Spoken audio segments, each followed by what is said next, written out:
signed up for a Navy corpsman. And my mother, I lived in the hospital. I had a few jobs of duty to do during my stay there for a year or so. And I'd go to boarding schools in the fall, and this was one of my early times of staying home for school. We didn't have a house because she was a single parent. My sister and I lived in the basement of the hospital. And of course, you're exposed to this hospital routine, and it come kind of naturally. And so I signed up for it thinking I'd be on a ship or at a station hospital. Never even knew that the Marine Corps had Navy corpsmen. And as time marched on and I got out of hospital corps school, then you interned in those days at a naval hospital, and you went around ward to ward. Like if you had 26 wards like we had at Naval Hospital Seattle, we would visit each ward for a week and learn what happens within that ward. And by the time your 26 weeks was up, you'd pick up quite a bit of information that you didn't get in corps school. And of course, about halfway through that 26 weeks, they got a call for the draft of the 1st Marine Division. And I thought, where's it at? It's down in Camp Pendleton. Oh, isn't it interesting? Well, let's go down there. So this other guy and I both signed up for that and got it. And we went on to then it was known as the Field Medical Service School. And there where we learned how to fight, we learned how to work on the Marines, and we stayed there for about 4 months until the fall of '44. And in about September, we shipped out to the Russell Islands via Honolulu and via Australia, and then over to the Russell Islands, where the Marines were just getting over Peleliu, which was a very bad invasion.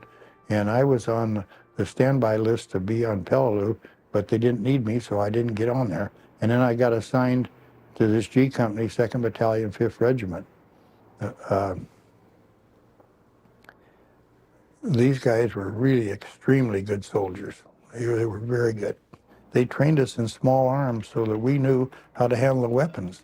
Well, I was a hunter anyway, so I knew a little bit about it, but when you're talking about Rising guns and Thompson submachine guns and air-cooled machine guns and water-cooled machine guns and Browning automatic rifles and M1 rifles, I mean, these are big stuff for a kid that's 17 years old. One of our corpsmen that was in the Army didn't carry a weapon. And I said, that's like going to a football game without a football. And I said, I would never do that. I mean, and so I said, I believe in God as this fellow. He was a conscientious objector, Desmond Doss, one of our Medal of Honor guys. And he said, God's going to take me through this. And he did come through. And I said, Desmond, with the help of God and a few Marines, I got through. During the training that we did, we landed in the Russell Islands, where all of the fellows came back from Peleliu.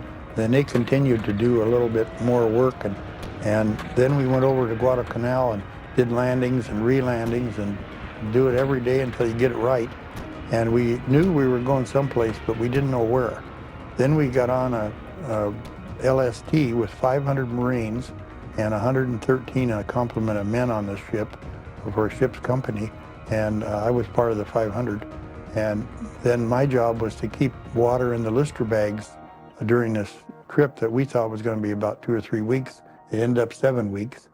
And we went up and we were hiding from the Japanese. We actually were in Iwo Jima's waters one night, and just more or less to hide there because we didn't have anybody that, and maybe we took off some supplies for them, but I don't think we did. I don't remember taking anything off. And we just stayed there, and then the next day we started going up north to where these 1,700 ships that came ashore in Okinawa all in one day were all in the same place at the same time the next morning when we finally looked out. As far as you could see, there were ships. And it gave you a certain amount of confidence when you could see this amount of transports and aircraft carriers and battleships and unit cruisers and just an innumerable amount of them. And so we thought, well, this is going to be a piece of cake. And then at early that next morning, or the morning after, we were 2 days en route there, the bow doors opened and the armored amphibious tractors came out. They went around in circles. and they lined up, and they went ashore. Well, I was in the front of that Amtrak, Armored Amphibious Tractor, which was the latest model they had. They had mounted on it one or two 50 caliber machine guns. It may have been 30 caliber even, I don't know. But they were, see, the first wave on the beach, you can use a machine gun, but the second wave you can't, because we're in the way.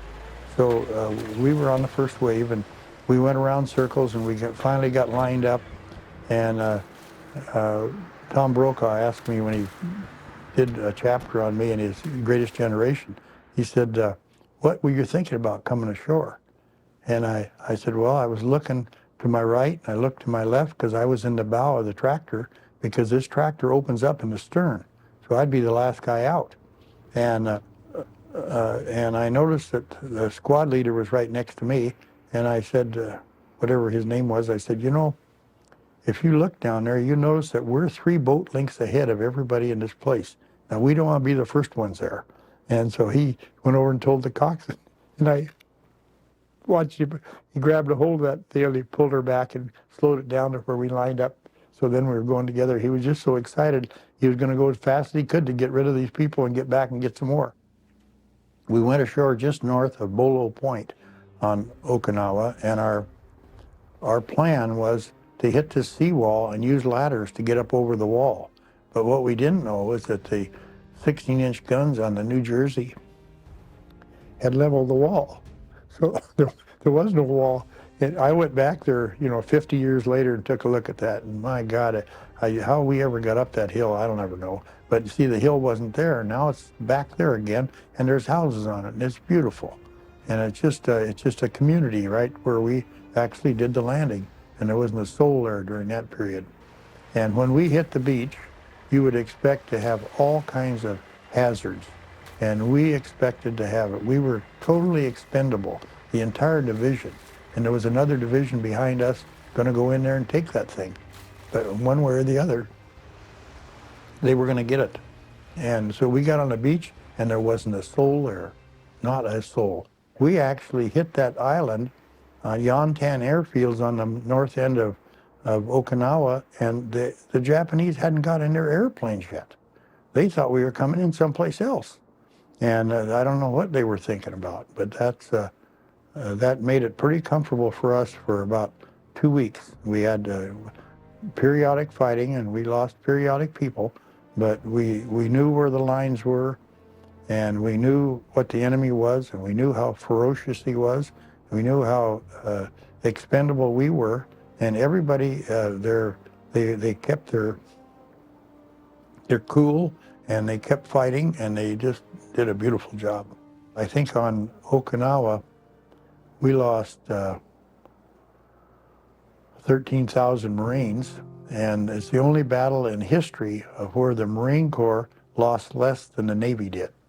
The Navy lost 15,000 because of the kamikaze. And that was a horrible thing. To stand out there, and our first night on shore, we protected a radar installation that we'd set up, quickly, and so we were up on the highest hill, and now we're looking down. I'm with I think there was 2 squads, or 38 guys there, and here come the Japanese launched 1,200 airplanes, kamikazes. They'd come and wipe out our capital ships. Well, the big hero of that battle was the little picket ships, which were destroyers or even minesweepers, and they were out there doing their thing, and they took a lot of airplanes that they couldn't get to the capital ship because they were trained to hit nothing but aircraft carriers and battle wagons and stuff like that. Well, they'd have been a lot smarter if they'd have been after the troop ships, but they didn't do that. So we ended up having like our aircraft carrier, the Bunker Hill and the Franklin, both were totally destroyed. The aircraft carriers got quad 40s on it, and they're throwing ammunition up there like they're getting rid of it, and you look out from where we were sitting, and you think back on it, what in the hell were we doing out there looking at that? Because that's where they'd come down. But they were all firing the other way, and you could see that just like a night of fireworks. It was that spectacular. when we landed, our assignment under Colonel Benedict, who was our battalion commander, was to continue your drive across the island and cut it in half. And then the 6th Division would go north if they came in, and the 1st Division would go south, where the Army was already down there. So the Army was set in, and about 2 weeks into the flight, after we went through all these things and secured one, so that there'd be a no man's land between the north and the south. And we then would continue to go south until we got to Naha, and the game would be over. Well, we got to about Shuri Castle when they came out of the woodwork, and you know, it's hard to understand the number of deaths that there was on Okinawa. But the facts are there was 310,000 people died in 82 days. And of those, 100,000 was the Army, 100,000 were civil defense workers, and another 70 or 80,000 were men, women, and children. And but most of them died at the hand of their own Japanese government. They put them underground, and it didn't take us very long to figure out where they were at. And once we found a hole where they had ventilation coming out, we filled her up with gas and poured her in there. That's all you could do. I mean, you're fighting an absolute ferocious enemy that is dictated by their leader was God. I mean, they looked at Emperor Hirohito as Jesus Christ himself. And I watched these young boys with not even any fuzz on their face yet try to stand up to our squad or our fire team or our platoon. I mean, its chances of survival are none. Japanese in the command in Japan knew that Okinawa was lost on the May 12th, and they still fought till June the 18th, because and these people in the Navy compartment underground killed each other. And when we opened that thing up, they were all dead. I mean, what a nice way to assault a cave when there's nobody there to protect themselves, because in most cases they would fight to their death, and then they would cause casualties on our side. And interesting too about medical information, we were given enough medical support, including 15,000 gallons of whole blood, that to keep these guys going, that when we got through,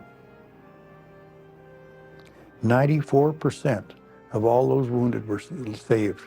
Only 6% died. 13,000 Marines died on that island. And so what we were able to do there, we were in comparison to the Japanese, who lost, you know, hundreds of thousands. When they got wounded, they had no medical support. So immediately they're assigned to die, and that's what they're going to do, and with our help or without our help. But we were a ferocious aggressor too. We were there for a mission, and the sooner we got it done, the sooner we get the hell out of there. The morning after we came down south and got situated with the lines near Canucci Ridge, we bivouacked that night in the foxholes that were dug by the Army that had been there for 3 weeks, and they couldn't get Canucci Ridge. So we thought, well, we can get it, or at least somebody thought that. So we started out, and our platoon leader, a guy named Jim Roach, who I was later working on when I got the Medal of Honor for that activity, and I didn't look at it as doing any more than I'd been doing for the 31 days before. But it just happened that he took a squad out in front of our lines to look at a hill that we were supposed to take by 8:30 that morning. And when he got down there, he was hit with an onslaught of Japanese that came out of the hill. Now, by rights, I thought, I was in the command post with him and I could listen to what was going on, but I thought they should call in New Jersey and hit that mountain a few times before we go try to take it. But anyway, they didn't do that, and it later took a battalion to get that ridge. It was so embodied with Japanese soldiers from the 30th Army. But anyway, he went down there, Jim Roach, and all hell broke loose. And then so I knew that he was out there, and they told me where he was at. And then the rules of the road is that if I'm going to impair the ability of my functioning job as a corpsman, then I can't go. But if I think I can get out there, get him back, and save him, then I go. So I looked at the situation, and the platoon sergeant said, "Doc, you don't have to go on this one." I said, "I know I don't, but he's laying out there, and he's probably dying." So he said, "How much firepower do you want?" I said, "I'd like to have one guy in front of me and one guy behind me, and we'll just go across that field." We ran across the field. As far as I know, the guy in front of me got killed right off the bat. And the guy behind me was gone when I got there. So I'm the only one there. And so now I'm working on him. And the first thing Jim tells me, he says, "There ain't no nips here, Doc." I said, "Jim, they're all over the place." Now, we had a system where we called everybody by their first name. That eliminates any possibility of saying lieutenant or corpsman or anything like that, because that's who they'd like to get rid of. And because in Japan, if their lieutenant is killed, they fall apart. I mean, you got a turkey shoot, and if he isn't, then he's still in command. But they don't follow the chain of command like we do. So at least they didn't on Okinawa. So when I got a hold of him, I give him albumin, which is a whole blood but not whole blood plastic, and I'm giving him this, and all of a sudden I look up on the ridge, about from here to that next building over there, and I see a head come up with a superior private marking on the helmet. So I know it's a Japanese soldier. So I grab his carbine and I just look at that guy, and he's looking right over my head. And I was below a berm. So I fired one round of Jim Roach's weapon that hadn't had it fired around at him below the berm. And every time I'd see another head come up, I'd fire again. And in the meantime, I'm feeding him this albumin, and I noticed that his eyes are coming back. They were dilated. He was expiring from loss of blood. And so then he started coming back, and he was a wiry little guy. He could run 100 yards in 10 seconds. I mean, he was really fast. And I think he thought he was better than he was, really. And I could see that I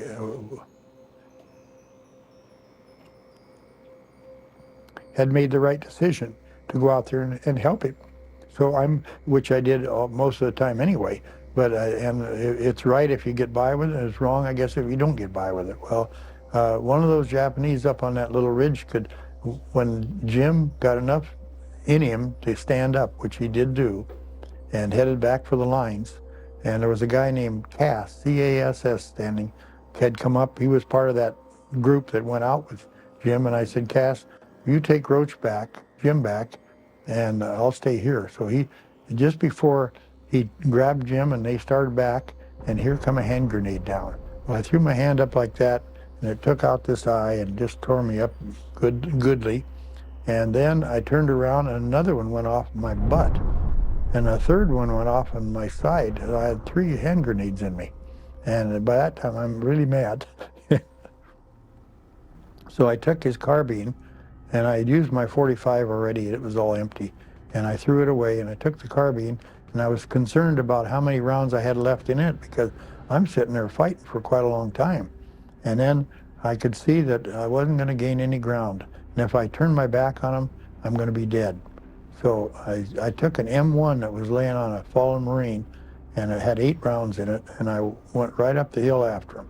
And I went around the hill enough to where, because I couldn't go straight up, it was too steep. But I could go around it and get up there, and when I got around it, I wasn't looking at their back. I had one good eye yet, I could see. It was very fuzzy, but I could see out of it. And so then every time one of them would show up, I'd give them 1 round. That's all it took. And I don't know how many, they said, "How many did you kill?" I don't know how many I killed. Killed everyone I could find. And all of a sudden, there was nobody left on the hill but me. I'm the only one there. And I said, "That's enough." And I took the M1, carried it with me. Now I got a hole in my chest about that big under here, and my one eye's gone. It must have been a sight for sore eyes. But I got back to the lines, and one of our guys picked me up, and I went to the battalion aid station, and I had a shoulder holster with a .45 inside my jacket. And by having that most of that heavy load hit the .45 or hit the shoulder holster, but it didn't penetrate it because I didn't have any wherever that was at, I didn't have any scars at all. And I had scars other than that all over. And so it was a wise thing to have it, but on the shoulder holster it said U.S. Army, because I borrowed it from an Army tank guy. He had an extra one, and I had a boil on my butt, and my sidearm kept hitting it. And I thought this would be nice to get rid of that thing. So he said, well, give me your sidearm, I'll give you my shoulder holster. So he did, and that's what saved my life, really. From there, I went out to a hospital ship, the USS Relief, and from that I went to Guam, and then flew from there to Pearl Harbor, stayed there for a while, flew from Pearl Harbor to Honolulu to Oak Knoll Naval Hospital at Oakland, where I was subsequently paid off and discharged from. I flew in a AR-5, it's a C-54 four-engine transport plane out of Hickam Field into Alameda Naval Air Station. And when we came close to the mainland, I was up in I was ambulatory, so I could walk around. Most of them, there was 26 patients in there that were bed patients, and there were 2 nurses and a corpsman or 2. And so I'm up in the, I like airplanes anyway, so I'm up in the front of it. And I said to the skipper, why don't you make a right turn around the Golden Gate and then go back out to sea and make a left turn and come back and go so both sides can see the Golden Gate. It's a good idea, so he did it. And when he got right abeam of where I was, when I was looking at that thing so carefully and so happy to get home, even if I was beat up a little bit, I made up my mind that whatever happened to the West, I was going to forget it that day. And that's what I did. I don't think my oldest boy, he was 13, said he didn't know I had a plastic eye until he was 13, because we never talked about it. And it was just a mission of time. We were successful in winning the war. It was a conglomerate of American ingenuity and tremendous amount of pride that we weren't going to get pushed around by these guys. I had an interesting story. We had a convention here in Seattle about 10 years ago, and a guy came in, and his name was Curtis Smith. And Curtis says, do you remember me, Doc? And I said, boy, Curtis, I can't remember you. He said, well, do you remember having breakfast with me? I said, I can tell you what you're eating. You're eating beans out of a can. He said, yeah, that's right. He said, well, you know, I've driven my 2 dogs and me all the way from the east border of Oklahoma and Texas up here to Seattle to buy you and your wife dinner because you saved my life.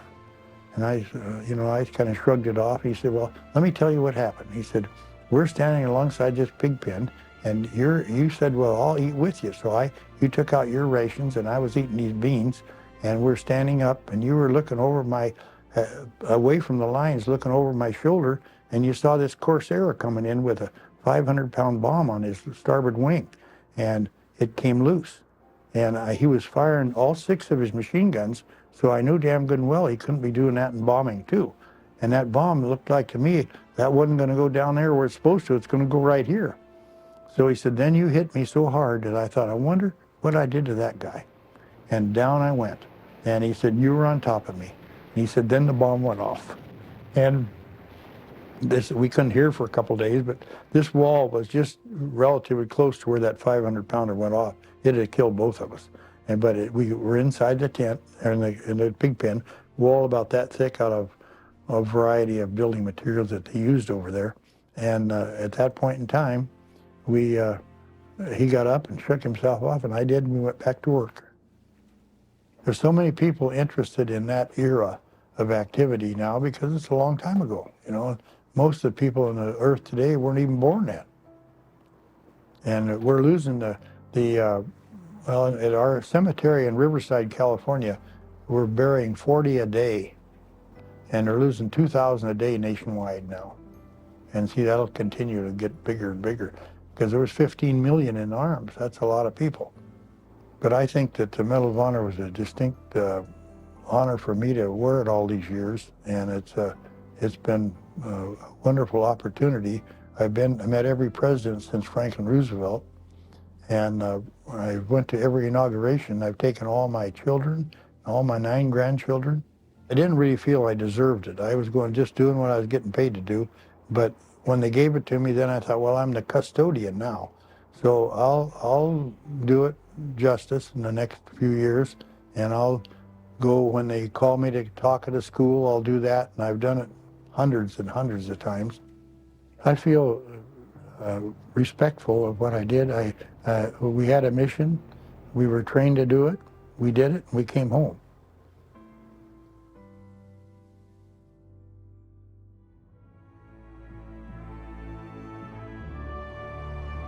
Thanks for watching. If you'd like to help us produce more compelling historical content like this, please like, comment below, and share this video with fellow history buffs. And of course, be sure to subscribe to help keep history happening.